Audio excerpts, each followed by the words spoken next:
Imagine a world before laptops, calculators, and even simple cash registers. How did people compute numbers? How did machines think? Long before the computer was even born. Hi, a pleasant day to each and everyone who are watching this video. I am Camila, together with my groupmates Dana, Crystal, and we are Group 4. Today, we'll explore two groundbreaking inventions that paved the way for modern computing, the arithmometer and the Jacquard loom. In this lesson, we'll explore how these two inventions work, why they were revolutionary in their time, and how their principles continue to influence the digital technology we rely on today. Now, let's start off with the objectives of this presentation. And at the end of our presentation, our objective is to introduce and explain the roles of Jacquard loom and arithmometer as pioneering the 19th century inventions. So let's proceed to Jacquard loom. Jacquard loom was first introduced by Joseph Marie Jacquard in France in year 1804 to 1805 at the 19th century. And secondly, it is a special punch card system. Sabi po dito, special punch card system kasi ginagamitan po ito ng matigas at makapal na karton kung saan ito ay may mga holes or butas na siyang magdadirect kung ano magiging pattern ng ginagawang disenyo sa tela. Ito po ay kadalasang nilalagay siya sa Jacquard loom at mano-mano na itong naghahabi. And thirdly, it creates intricate woven patterns. Ibig sabihin daw po, sabi po dito is, gamit ang Jacquard loom at punch card system nito, kaya daw po nitong gumawa ng mga detalyado at magagarang disenyo sa mga tela na hinahabi, katulad na lamang ng damas, tapestry at brocade. At ginagamit ito madalas sa mga sopa, sa pag-upholstery, home decors at sa mga blanket at iba pang kagamitan na kadalasang tinatangkilik ng mga tao.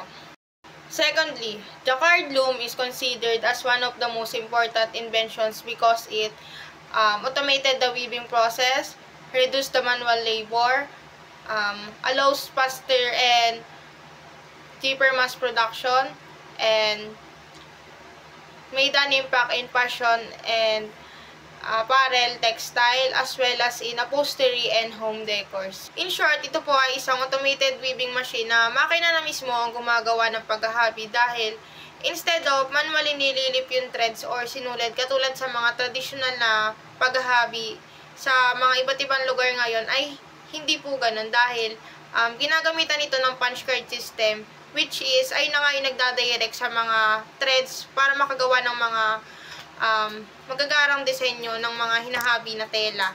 At dahil automated na siya, kaya nitong mabawasan ang manual labor cost dahil hindi lang nito napapabilis but it can be more cheaper dahil abot kaya na ang mass production ng mga tela na ginagamit sa mga upholstery katulad na lang sa sofa at home decors at sa mga apparels, textile tulad ng damit at sa mga iba pang ginagamitan ng mga magagarang disenyo na ginagamitan ng mga tela na may pattern. At sa pag-usbong ng Jacquard loom, ito ay naging simbolo ng Industrial Revolution dahil ipinakita dito na kung saan ang makina ay pwedeng paguhin ang paggawa ng mga tao at dahil din sa punch card system, maaaring maihalin tulad ito sa coding kung saan ito ay naging evolution para sa computer at dahil dito mas napadali nito ang pamumuhay at paggawa ng mga tao sa kanilang mga gawain. And now, I will show how this Jacquard loom works. The key thing about this loom, or this Jacquard loom specifically, is that it controls every warp thread na nanggagaling sa front and sa back ng loom individually. At dahil po nagagawa iyon ng loom, the loom can create very complex, fancy patterns more quickly and with great accuracy. At ito naman pong cards na ito, or punch cards, ito po ang nagbibigay ng guide or nagbibigay ng instructions para po sa pattern na gagawin ng aparatos or ng loom natin. And the holes in the cards po are read by a series of pins up in the apparatus or din po sa ating mismong loom. And those holes din po yung nagsasabi sa ating loom kung ano po yung thread or yung sinulit na i-raise sa kada pass sa ating shuttle across the warp. Kagaya rin po siya ng ating computer punch card. And back in the early days of computer technology, ang punch cards po ang nagbibigay instructions sa ating mga computer kung ano pong calculations ang gagawin. At kaya itong loom po na ito ay ang great-great-great-father ng mga computer technology natin ngayon. And ang technology po na iyon ay nagsimula sa machine na gumagawa ng cloth or ng fabrics. At narito naman po ang aming 3D model. Ito po. Kung makikita po natin, gumawa po kami ng pattern na 7 po sila. Tapos, ang pattern po ng aming pagtatahi dito sa part na ito ay ganito.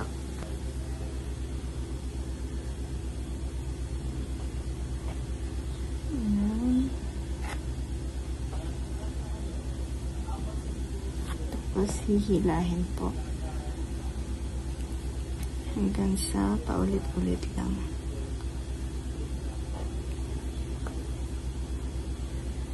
Ito po ay prototype lamang kasi hindi po namin magagawa yung mismo jacquard loom natin. So, ito naman po yung pang press down.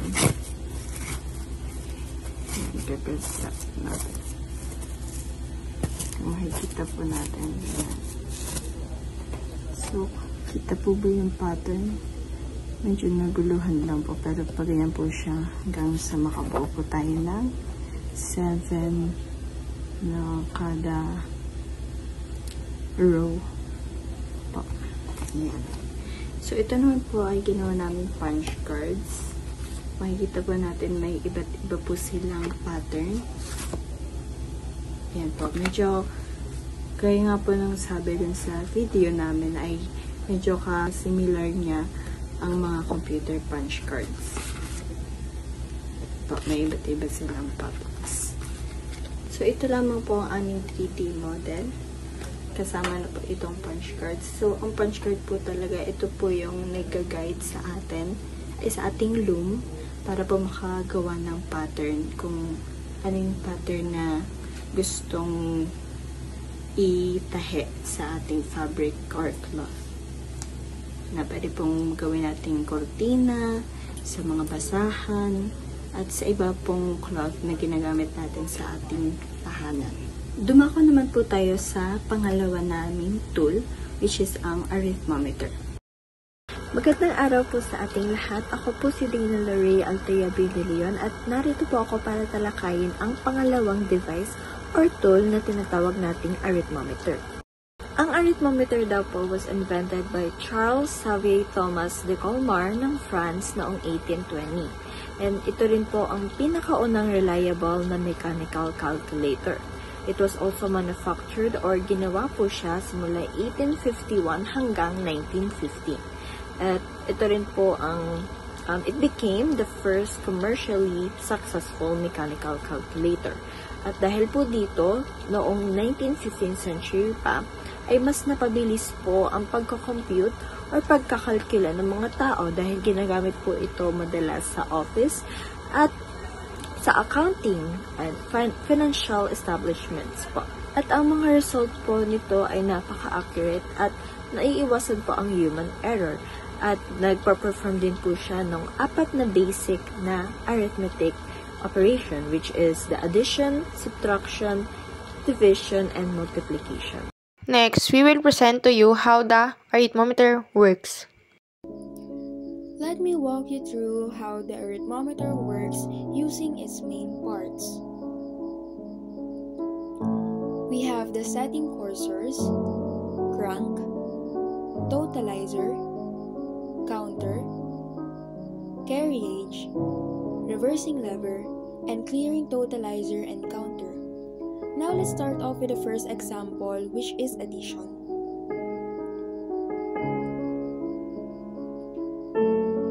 Set set 2237 on the setting cursors and make sure that the reversing lever is on addition mode. Turn the crank once and totalizer now shows 2237. Clear the setting and now set 189. Turn the crank once again and totalizer now shows 2426. Second example is subtraction. Set 457 on the setting cursors, putting the reversing lever in addition and crank once again. Totalizer shows 457. Flip the reversing lever to subtraction mode and set 64 on the setting cursors. Crank once, 64 is subtracted, and the totalizer now reads 393.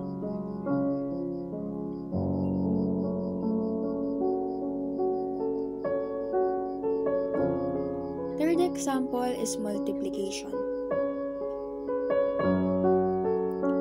Set 27 on the setting cursors, putting the reserving lever in addition mode.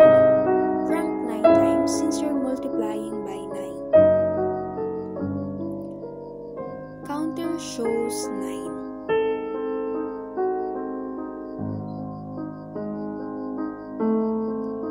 Totalizer now shows 243. Another example is that a arithmometer can compute big numbers.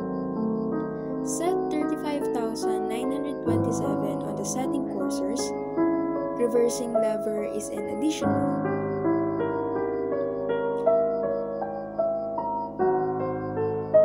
Crank 4 times.